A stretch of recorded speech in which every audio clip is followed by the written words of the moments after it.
जय महाराष्ट्र. करूया कष्ट आणि खाऊया स्वादिष्ट. आता आज आपण काय केलेलं आहे, बटाटे आणि मक्का सोबत उकडून घेतला आहे. बटाट्याची साल काढायची आणि मक्का पण काय करायचं, बारीक करून घ्यायचा आहे. नंतर पॅनमध्ये तेल टाकलं, जिरं टाकलं आणि लसण टाकलं. त्याच्यानंतर वरतून काय केलं, एक मोठा कांदा टाकला, कांद्यावर मीठ टाकलं आणि याला चांगलं मस्त परतवून घेतलं. आणि आता टाकायचा आहे आपला उकळलेला मक्याचं कणीस बघा हे त्याच्यावर आपण नंतर टाकून दिलं आहे.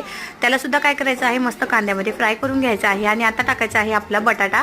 आलूला त्याला मस्त स्मॅश करून घेतलं होतं. वरतून मसाल्यामध्ये इथे आपण टाकलं लाल मिरची पावडर, हळद पावडर, गरम मसाला आणि धने पावडर टाकायची आहे. आणि वरतून मस्त हिरवीगार अशी कोथिंबीर टाकायची आहे. सगळं मिश्रणाला मस्त पावभाजी ज्याने आपण करतो ना त्याच्यानं काय करायचं, स्मॅश करून घ्यायचं आहे. नंतर कणिक चुरलं, कणकेचा गोळा घ्यायचा आहे मस्त. आणि आपण जे बॅटर बनवलं आहे ते आपण त्यामध्ये टाकून द्यायचं आहे. तुम्ही नेहमी आलूचे पराठे तर खूप खाल्ले असेल, पण आलू आणि मक्का मिक्स करा आणि याचे पण पराठे बघा, मुलांसाठी तर हेल्दी असतात आणि खूप छान लागतात.